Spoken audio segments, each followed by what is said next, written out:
À medida que você for achando, se coloque de pé para que nós façamos juntos a leitura da Escritura.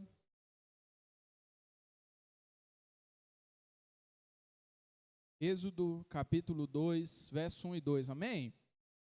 Diz assim: um homem da tribo de Levi casou-se com uma mulher da mesma tribo, e ela engravidou e deu à luz a um filho. Vendo que era bonito, ela o escondeu por 3 meses. Vamos orar mais uma vez? Paizinho, muito obrigado pela tua palavra, muito obrigado ao Espírito Santo que inspirou a produção dessa escritura sagrada, e o desejo do nosso coração, Espírito Santo, é que o Senhor ilumine a nossa mente e nos faça capazes de compreender e aplicar as verdades da tua escritura na nossa vida. Ajuda-nos, em nome de Jesus. Amém. E graças a Deus. Pode assentar. Eu não sei quantos dos irmãos já tiveram a oportunidade de contratar um sistema de segurança ou de fazer uma cotação a esse respeito. Mas, ao contratar um sistema de segurança, seja para a nossa casa, talvez para o comércio, ou até mesmo para a nossa igreja, nós temos um objetivo simples, que é de fazer com que as ameaças externas permaneçam externas. É inibir aquele que deseja entrar, é inibir que qualquer um que tente fazer alguma coisa má adentre para a nossa propriedade. Pensando nisso, a gente começa a fazer uma série de perguntas sobre como aquela ou como aquelas ferramentas poderão nos defender. E aquele consultor que está fazendo o seu orçamento, que está te atendendo, ele vai apresentar uma série de soluções. Uma solução para cada problema que você criar. Ele vai te dizer quantas câmeras você vai precisar para cobrir todo o seu perímetro. Ele vai dizer quantos sensores de movimento você vai precisar instalar para que cada intruso que tentar adentrar ali seja detectado. Ele vai te falar que tipo de aparelho é o melhor e mais tecnológico para que qualquer movimento indesejado ali dentro faça com que o aparelho já acione a polícia de maneira automática ou mesmo o responsável pelo imóvel. Enfim, são muitas as perguntas que a gente faz e inúmeras são as soluções para que possamos proteger ao máximo aquilo que desejamos, as nossas propriedades. Hoje, nós vamos iniciar uma série de sermões sobre família em Êxodo 2, e nós começamos hoje no verso 1 e 2, mas nós vamos até o final, até o verso 9 dessa perícope. Nós meditaremos pelo restante do mês sobre o tema Família que Cuida. Esse texto de Êxodo nos conta a famosa história do nascimento de Moisés. Apesar de nós não termos lido ainda o nome de Moisés no texto, essa história relata ali o seu nascimento. E dela nós vamos extrair algumas lições, as quais nós poderemos aplicar no nosso lar, fazendo da minha e da sua família uma família que cuida. Se você já leu o primeiro capítulo de Êxodo, você sabe mais ou menos o contexto em que Moisés nasceu. E você sabe que esse contexto não é nada bonito e muito menos confortável. Não era o contexto que nenhum pai, nenhuma mãe gostaria de trazer uma criança ao mundo. O povo hebreu havia sido levado ao Egito por José. Ele estava passando fome e quando José assume ali, quando José vai para o Egito, ele assume uma posição muito boa no Egito, ele era o segundo no comando. Acima de José, só o faraó. Então José usa do seu poderio para levar o seu povo para lá. E por ser alguém muito respeitado, José conseguiu que toda a sua família se estabelecesse naquelas terras. Todos da sua família eram bem tratados. Depois leia ali o finalzinho de Gênesis, os últimos capítulos de Gênesis, e você vai ver que o faraó disse: José, escolha as melhores terras, coloque o seu povo nas melhores cidades. O povo de José era bem tratado por causa dele. Mas acontece que José morre. E alguns anos passam e assume o governo um novo faraó. Esse novo faraó não conhecia a história de José. Ele começa então a observar que o povo de José, o povo hebreu, era um povo muito forte, os homens eram mais fortes e mais dispostos do que os egípcios. Além de serem muito fortes, era um povo numeroso e que se multiplicava a cada dia. E com medo de sofrer um golpe de estado, o faraó ordena que todo homem, todo menino recém-nascido fosse arremessado no rio. Temendo pela vida do pequeno Moisés, então, e buscando protegê-lo, a sua família esconde aquele bebê por 3 meses, como nós vemos nos versos que nós lemos. Queridos, esses primeiros versos, eles me ensinam uma lição muito valiosa acerca da família. A família cuida quando protege os seus integrantes de ameaças externas. A família que cuida, ela cuida quando nos protege de ameaças externas. Veja que interessante a família do nosso texto. Ela tinha 2 opções: jogar Moisés no rio, como tinha ordenado o decreto do faraó, ou protegê-lo da ameaça de morte, mantendo Moisés escondido em segurança. E quem tem filho vai saber melhor do que eu que tarefa difícil é esconder um recém-nascido. Os pais que estão aqui podem testemunhar disso. Parece que a madrugada, a calada da noite é a hora predileta para um bom, escandaloso e imparável choro. A comida não resolve, o colo não conforta, parece impossível silenciar um bebê. Mesmo assim, aquela família escolhe esconder Moisés para evitar, para proteger Moisés, aquela criança, das ameaças que rondavam ali. Isso me fez pensar sobre nós, sobre as nossas famílias. Quanta coisa assustadora há fora dos muros das nossas casas. Quantas ameaças rondam as nossas famílias e muitas vezes sem que nós percebamos. De quantas coisas nós precisamos proteger as nossas famílias. Quantas são as ameaças que rondam os nossos lares.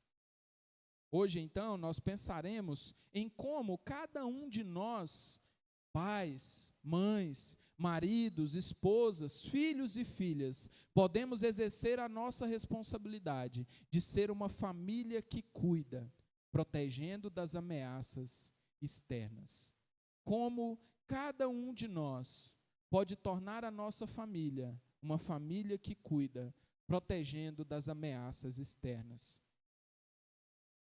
E nós faremos isso em 3 pontos. O primeiro ponto é o cuidado dos pais para com os filhos. E aqui eu quero a atenção especial daqueles que já são pais e daqueles que pensam em ser papais e mamães. A família de Moisés estava protegendo o seu filho de uma ameaça clara e eminente. Se o faraó descobrisse a existência de Moisés, ele seria morto. Era uma conta simples, não tinha muito rodeio. Se uma criança, se um menino recém-nascido fosse descoberto, ele seria tomado da sua família e seria arremessado no rio.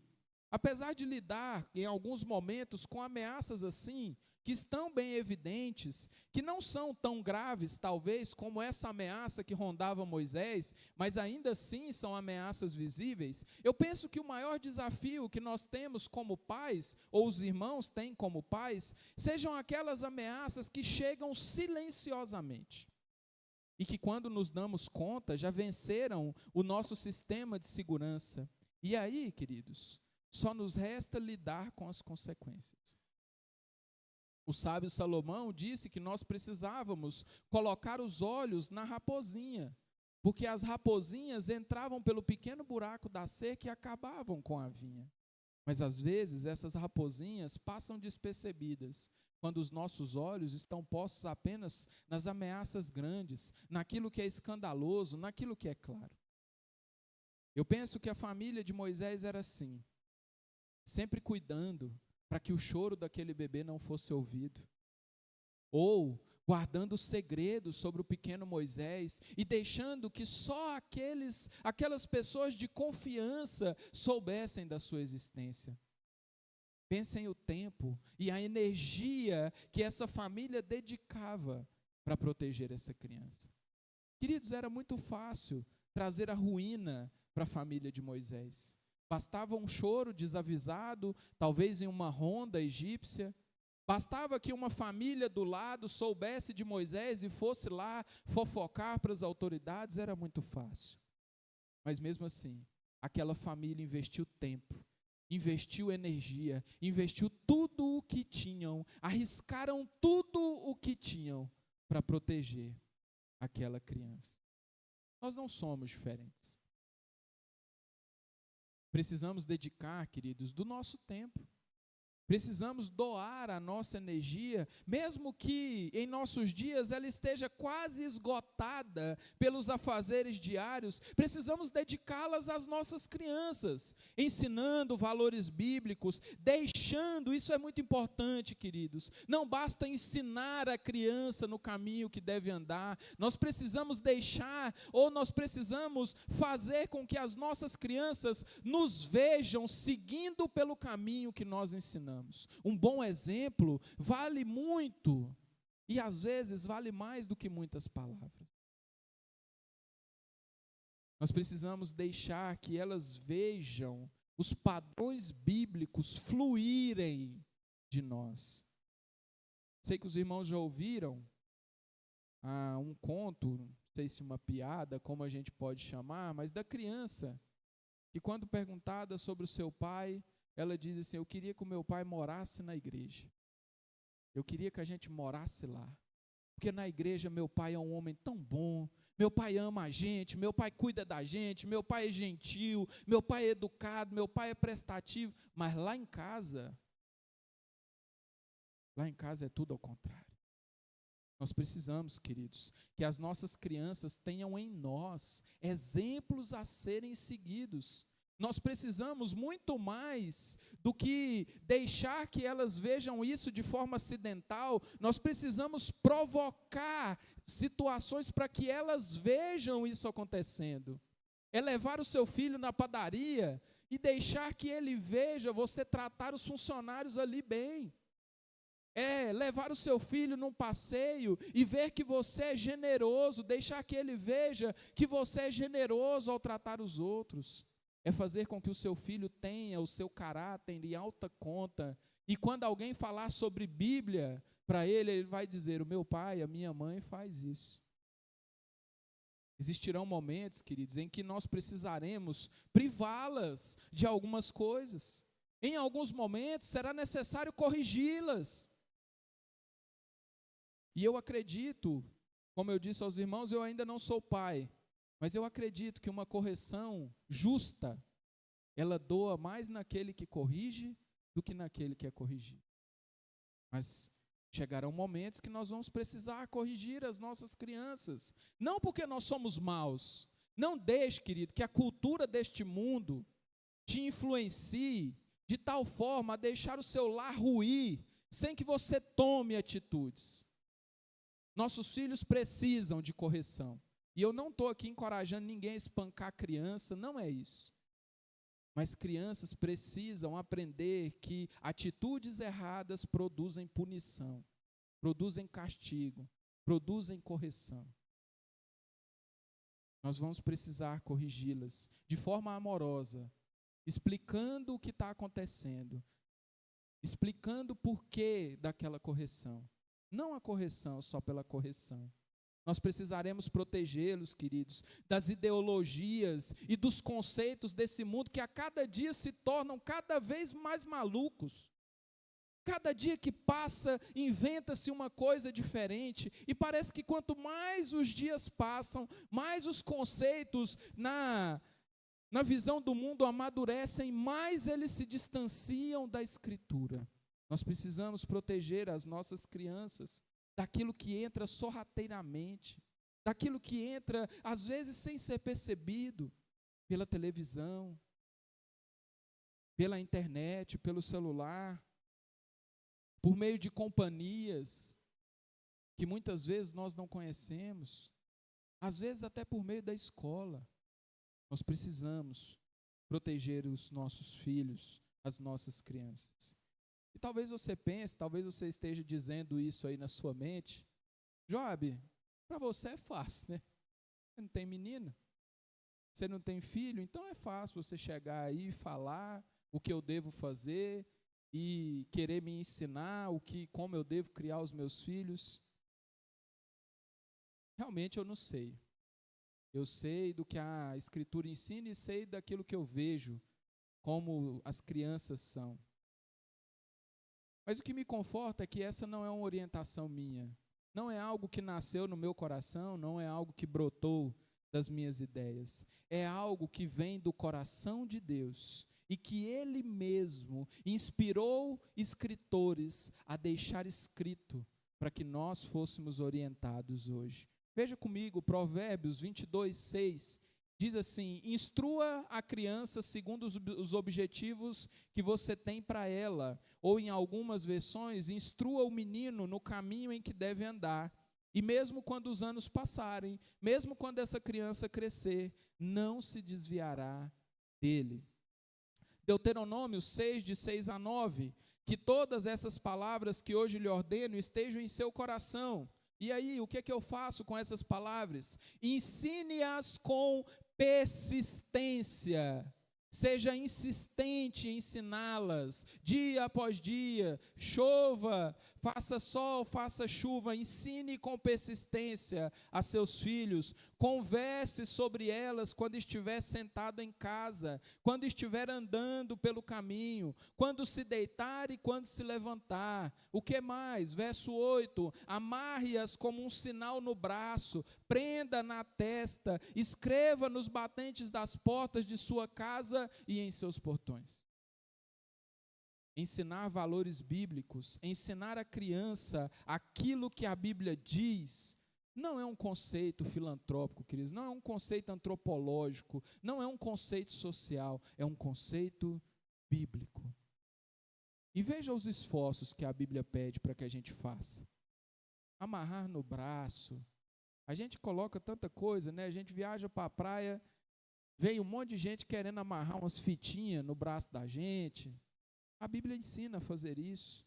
Amarre as fitinhas com versículos bíblicos. Escreva nos batentes das portas.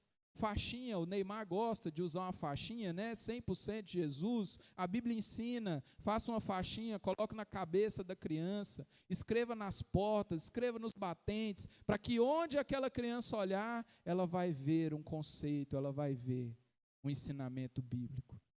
Queridos, é nossa responsabilidade proteger ao máximo as nossas crianças daquilo que pode vir a prejudicá-las.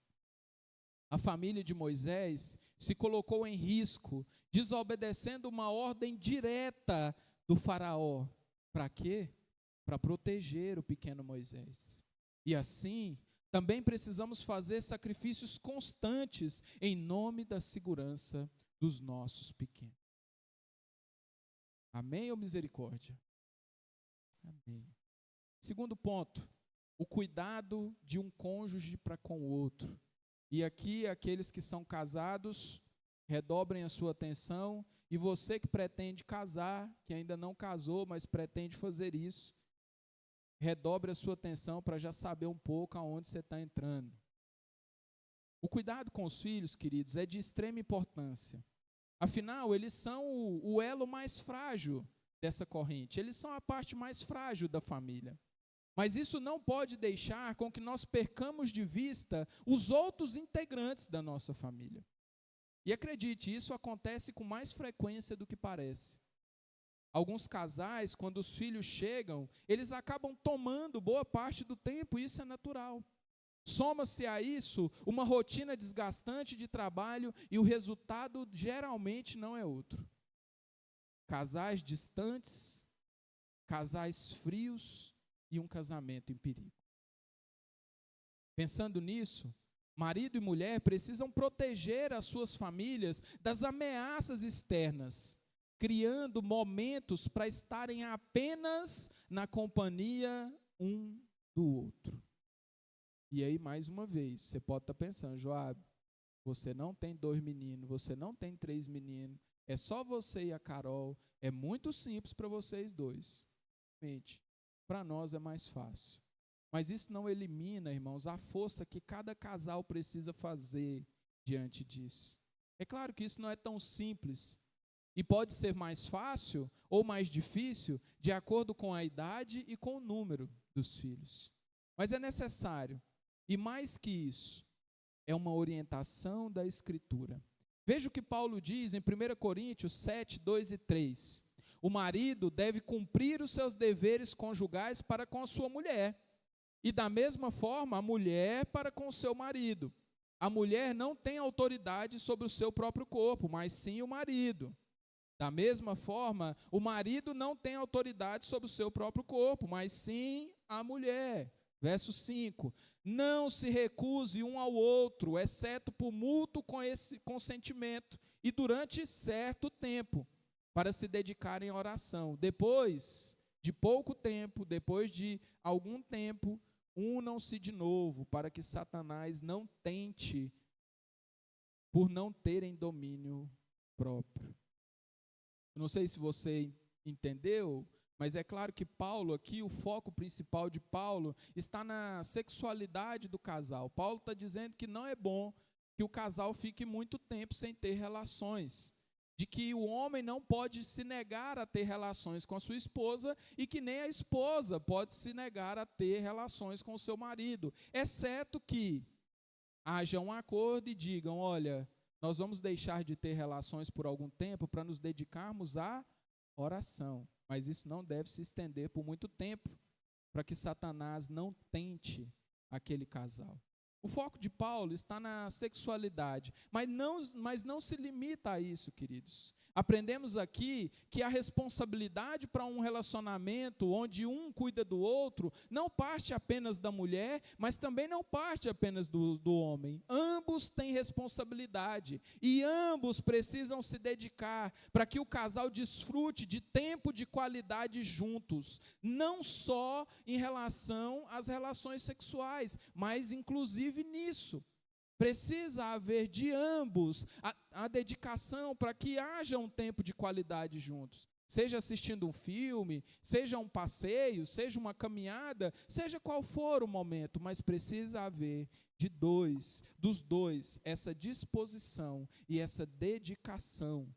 Isso é cuidado mútuo entre o casal. Além dessa responsabilidade mútua, tanto o marido quanto a mulher possuem responsabilidades individuais que se transformam em ferramentas para proteger a família. Homens, atenção, por favor. É preciso assumir com coragem o nosso papel. É preciso assumir com coragem, com ousadia, o papel que nos foi dado por Deus, de liderarmos bem a nossa casa. A cultura desse mundo, queridos, tem criado homens covardes, homens preguiçosos, homens omissos, homens, eu já ouvi isso, irmão, sabe qual é o maior desejo de alguns homens? Que a mulher seja bem-sucedida no mundo corporativo, para ele ficar jogando videogame em casa. Misericórdia de nós, irmãos. A cultura desse mundo tem criado homens assim. Homens covardes, homens que no momento de perigo colocam a mulher na frente, para que a mulher defenda. Homens que a mulher precisa sair em defesa dele ou em defesa da família porque ele é covarde. Homens que não honram o papel que foi dado por Deus de liderança, de cuidado. Homens que ignoram completamente o que a ordem que a Escritura nos dá de amar as nossas mulheres como Cristo amou a igreja. E queridos, preste atenção nisso, porque sempre que a gente lê, ou sempre que a gente fala em Efésios 5, onde diz que o homem precisa amar a sua esposa como Cristo amou a igreja, nós corremos o risco de cometer um grande erro. Lá está escrito: maridos, amem as suas esposas como Cristo amou a igreja e por ela se entregou. A obra de Jesus pela igreja tem o ápice na sua morte, é verdade. Mas não se resume a isso. Cada momento, cada ação, cada movimento de Cristo foi em favor da sua igreja. Obedecer à ordem de Cristo, queridos, não significa apenas se atirar à frente de uma bala perdida que tinha como alvo a sua esposa. Não! Obedecer à ordem de Cristo significa doação constante e abundante, significa gastar e se deixar gastar, significa doar-se cada gota de suor, cada esforço do seu corpo em prol da sua esposa.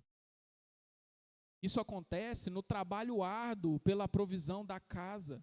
Isso envolve levantar cedo e dormir tarde, sair para trabalhar. Isso envolve trabalhar duro para trazer a provisão para casa.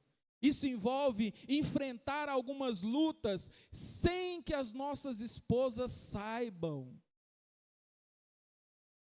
Mas tem homem, queridos, por aí, que não pode sofrer nada, que precisa pesar o coração da esposa com isso. Queridos, tem coisas que são para nós. Tem coisas que competem ao homem. Vai haver momentos que o seu coração vai estar pesaroso e que você vai precisar olhar no fundo dos olhos da sua esposa e dizer: está tudo bem.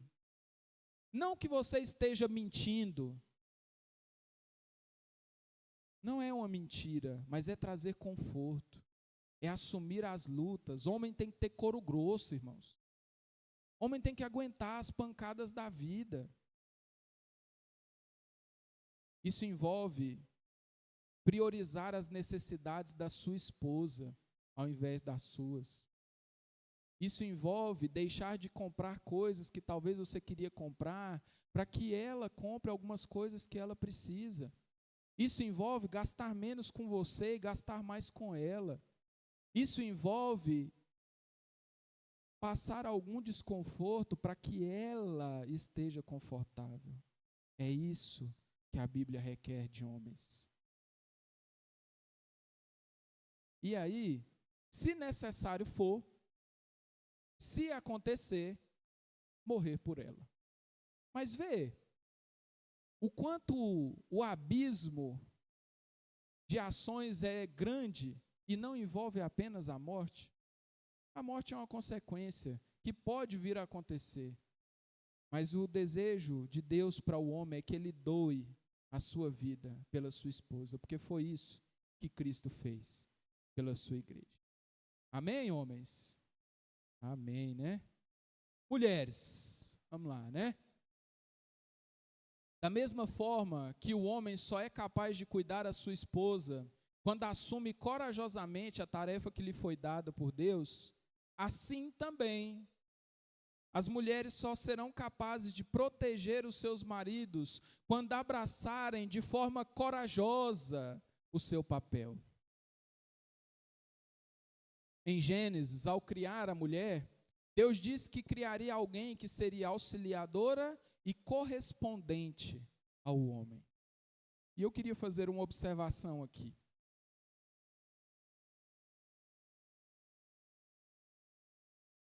Grave isso na sua mente. Homem e mulher são iguais em valor e dignidade. Não existe esse negócio de que o homem é mais importante porque veio primeiro. E também não existe esse negócio que a mulher é mais importante porque primeiro se faz o rascunho e depois se faz a obra. Ambos são iguais em valor e dignidade e complementares em seus papéis. Sempre que pensar na relação entre homem e mulher, eu vou te dar um exemplo para você nunca mais errar. Já assistiu Rally? Antes transmitia-se muito, não sei se ainda tem, João, Rally dos Sertões. Você que é o mais ligado nos esportes, né? Mas o que tem dentro de um carro de rally? Só o piloto? Piloto e copiloto, certo? Quem é mais importante? Ah, Joab, o piloto é mais importante, porque se não tiver o piloto, quem vai pilotar? Verdade. Se não tiver o piloto, quem vai pilotar? Mas o copiloto, ele conduz algo muito importante, que é o mapa. E se não tiver o copiloto, o piloto vai dirigir por horas, horas, horas, e o único lugar que ele vai conseguir chegar é no nada. A função do piloto no rally é conduzir o carro. E a função do copiloto é conduzir o piloto. É auxiliar o piloto a tomar as melhores decisões. E no nosso lar, não existe só piloto. Não existe só copiloto. Existem homens que conduzem o seu lar com coragem, com hombridade, porém auxiliados por sempre uma ótima copilota, que ajuda a tomar as melhores decisões, que ajuda a conduzir a família pelo melhor caminho, que diz para o piloto, por aí não, esse caminho é perigoso, vamos por aqui. Amém, queridos? Não existe diferença, não existe valor maior entre um e outro. Feita essa observação, vamos voltar para o papel das mulheres. Está em alta, queridos, hoje em dia, movimentos que tentam tirar o valor do papel dado por Deus à mulher. Muitos discursos distorcem aquilo que Deus quis dizer e que nós acabamos de ver. Que o papel da mulher é um papel digno, que o papel da mulher é um papel importante, que o papel da mulher é um papel determinante. Eles dizem que ser auxiliadora é ocupar um lugar abaixo, é estar um degrau abaixo. Que ser auxiliadora é um lugar de demérito, é um lugar de humilhação. Que ser submissa ao marido, como está em Efésios 5, é uma situação humilhante e vexatória. Isso faz, queridos, com que cada vez mais mulheres sejam encorajadas a abandonar a sua função dentro da família, para assumirem outras funções para as quais não foram criadas e não estão preparadas. Assim como o texto de Efésios pode ser mal compreendido pelos homens, também corremos o risco de mal interpretá-lo em relação às mulheres. A submissão da mulher ao homem é comparada à submissão da igreja a Cristo. E vejam isso, a nossa submissão a Cristo não é uma submissão cega, não é uma submissão só porque tem que ser assim, mas é uma submissão que se dá por meio da fé, da qual nós fomos racionalmente convencidos a seguir a Cristo. E que essa é a melhor decisão que nós podemos tomar. Portanto, a submissão, minha querida irmã, a submissão requerida pela Bíblia em relação ao seu marido não é fruto de uma submissão cega, em que o marido manda e a esposa obedece porque sim. Não é assim. Mas é como a relação da igreja com Cristo. Essa submissão é fruto de uma relação de amor, de uma relação de confiança, de uma relação de racionalidade, de uma relação de fé, que leva a esposa a se submeter ao marido, ajudando-o a enxergar as coisas que estejam passando despercebidas, a apoiar ao invés de ofender, quando muitas vezes as decisões tomadas pelo marido dão errado. Isso envolve, queridas, sabedoria, pois como dirá Salomão, a mulher sábia edifica a casa e a tola a destrói.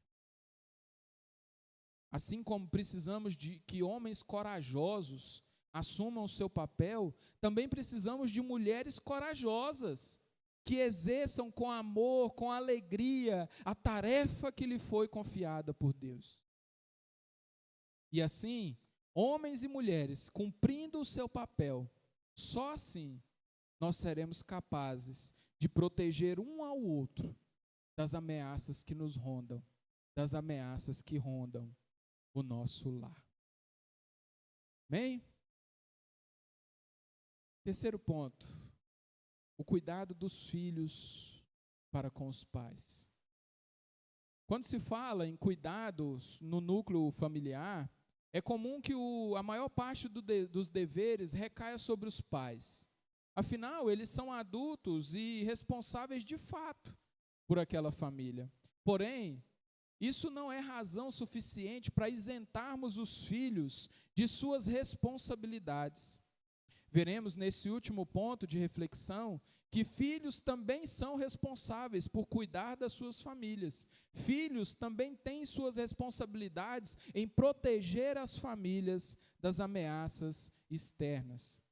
O quinto dos 10 mandamentos é uma ordem muito clara: honra teu pai e a tua mãe. Isso começa de forma simples, o que faz com que esse mandamento seja uma ordem não só a filhos adultos, mas filhos de qualquer idade. É importante que desde pequenos as nossas crianças aprendam a cuidar e a honrar os seus pais. Inclusive, esse é o primeiro mandamento que traz consigo uma promessa: honra o teu pai e a tua mãe, e terá vida longa. Esse mandamento, queridos, vai muito além de ser obediente aos pais. Vai muito além de não descumprir ordens ou de fazer aquilo que se ordena. Mas implica também em um profundo esforço para que os nossos pais tenham uma vida satisfatória, para que os nossos pais tenham uma vida melhor. Jesus é o nosso maior exemplo disso. Um filho exemplar. Alguém que sempre agiu de forma amorosa e cuidadosa com a sua família. E veja que, inclusive, no seu leito de morte, Jesus se preocupou em cuidar da sua mãe. E o Espírito Santo inspirou João a deixar isso registrado para que nós pudéssemos aprender. João 19, 25 a 27 diz assim: perto da cruz estavam a mãe de Jesus, a irmã dela, Maria, mulher de Clopas, e a Maria Madalena. Quando Jesus viu sua mãe ali e perto dela o discípulo a quem ela amava, que era João, disse à sua mãe: aí está o seu filho. E ao seu discípulo disse: aí está a sua mãe. Daquela hora em diante, o discípulo levou-a para casa. Nós não temos relatos de como foi a morte de Maria, mãe de Jesus. Mas os últimos relatos históricos que nós temos é de que ela era membro na igreja de Éfeso, onde João foi pastor por algum tempo, mostrando que João cumpriu o desejo de Jesus de cuidar de sua mãe e mostrando que Maria foi fiel ao pedido de seu filho, que também cuidasse de João. Jesus, queridos, em seu leito de morte, fez questão de garantir uma velhice segura para sua mãe. E penso que aqui cabe uma reflexão, uma pergunta para nós, filhos adultos. O que temos feito para cuidar dos nossos pais na velhice? Você já pensou sobre isso? Quais atitudes nós temos tomado em prol dos nossos pais, que já estão mais velhos? Em uma pesquisa rápida, eu descobri que a cada ano é assustador o tamanho que cresce, o número dos idosos que são vítimas de violência e abandono. E sabe quem são os principais agressores? Os filhos. Sabe qual é o maior local, o local em que isso mais ocorre? Dentro de casa. E talvez você não acredite nas pesquisas. E eu te desafio ou te convido. Faça uma visita ao lar de idosos da nossa cidade. Eu não sei se aqui tem mais de um. Mas faça uma visita a um desses lares de idosos. Dedique tempo ali. Converse com 2, 3, 4 pessoas. Ouça suas histórias e se surpreenda com como os filhos têm negligenciado o cuidado com seus pais. Precisamos, queridos, ser filhos diferentes. Filhos que imitam a Jesus, independente da nossa idade, da nossa condição de saúde, da nossa condição financeira. Precisamos cuidar, nos esforçar para que os nossos pais sejam honrados pela nossa vida e para que os nossos pais tenham uma velhice ou tenham um restante de vida que lhes traga alegria, que lhes traga satisfação. E não um fim de vida triste, abandonados em algum lugar. O cuidado com a família de Moisés para com ele mostra uma história de amor sacrificial, que vence o medo de se colocar em risco e não leva as perdas sofridas, não leva em conta as perdas que podem ser sofridas nesse processo. Esse cuidado, esse amor, essa proteção tem como objetivo manter a salvos aqueles a quem se ama. Isso precisa levar cada um de nós, pais, mães, cônjuges, filhos, filhas, a assumir as responsabilidades deixadas por Deus para cuidarmos de nossa família e protegê-la das ameaças externas. A família de Moisés, queridos, ela não é perfeita. A minha também não. E a sua, com certeza, também não. Pais, mães, cônjuges e filhos falharão muitas vezes em tudo que nós falamos aqui hoje. E é por isso que, em última instância, nós não confiamos em nós mesmos, nós não confiamos nos nossos entes, nós confiamos em alguém perfeito, alguém que não erra e que, em seu infinito amor, prometeu cuidar de nós, dizendo: vinde a mim, os que estáis cansados e oprimidos, e eu vos aliviarei. Ele não prometeu a ausência de lutas. Ele disse: no mundo tereis aflições, mas tende bom ânimo, eu venci o mundo. E o convite de Cristo, querido, para você, nessa noite, envolve uma família. Uma família que, assim como a nossa, é cheia de peculiaridades, passa por dificuldades, tem conflitos, não é perfeita, mas caminha para a perfeição. A família de um pai perfeito, que nos chama a sermos seus filhos por meio de Cristo. E ele diz: aos que o receberam, aos que creram em Jesus, deu-lhes o direito de se tornarem filhos de Deus. Meu amigo e minha amiga, esse é o convite. Creia em Cristo, faça um compromisso fiel com Ele, entregue a sua vida a Ele e seja filiado a essa família hoje. Não deixe para amanhã, não deixe para depois. Tome uma decisão ao lado de Jesus hoje. E a você, crente, algumas aplicações práticas. Primeiro, crie tempo de qualidade com a sua família. Procure meios para que a sua família passe tempo de qualidade juntos. Um filme, um passeio na praça, um sorvete. Momentos em que nada lá fora atrapalhe uma boa conversa. Olho nos olhos, atenção de fato. Se você é casado, busque momentos a sós com o seu marido ou com a sua esposa, onde possam conversar abertamente, se divertir, sorrir juntos, dividir a vida que se comprometeram a dividir no altar. Se você tem filhos, busque fazer isso, se possível, em momentos em grupo, a família toda, mas também busque fazer isso com cada filho. Tenha momentos a sós com cada um dos seus filhos. Isso fortalecerá os laços e aumentará a confiança que existe entre vocês. Segundo, pratique o discipulado. Pratique o discipulado em grupo com a sua família, mas também o discipulado um a um.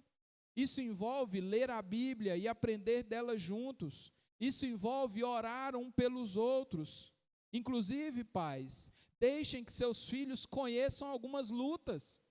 Confesse aos seus filhos algumas dificuldades, para que ele aprenda que precisa orar pelo papai, que precisa orar pela mamãe, para que ele aprenda que você é humano, que você erra, que você precisa de ajuda e que ele pode, desde já, te ajudar orando por você. O discipulado cria também um ambiente de prestação de contas e solicitação de contas. Os meninos que a gente faz o RD aí toda semana sabem, existe um momento que a gente vai saber como anda a vida um do outro. E aí, como é que está o casamento? Como é que está a devocional? Ore por mim, essa semana foi difícil. Aconteceu isso, prestação de contas. O discipulado familiar, queridos, também é uma poderosa ferramenta para que o Espírito Santo alcance cada um dos membros da nossa família. E terceiro, esteja sempre alerta. Observe com atenção o comportamento dos seus familiares. Algumas coisas podem passar despercebidas por eles, ou, pior ainda, eles podem estar sendo impedidos de alguma forma de expor as ameaças que têm ferido ou tentado ferir a eles. Isso vale principalmente para os pais. Acompanhe de perto, conheça a rotina dos seus filhos, conheça os amigos e os ambientes que o seu filho frequenta. É marcação cerrada, irmãos. Não é tirar a liberdade dos meninos, não, mas é saber o que está acontecendo. Isso é proteger daquilo que vem de fora. E que Deus, queridos, nos ajude a fazer corajosamente aquilo que nos compete, para que a nossa família seja uma família que cuida, protegendo cada um das ameaças externas. Amém.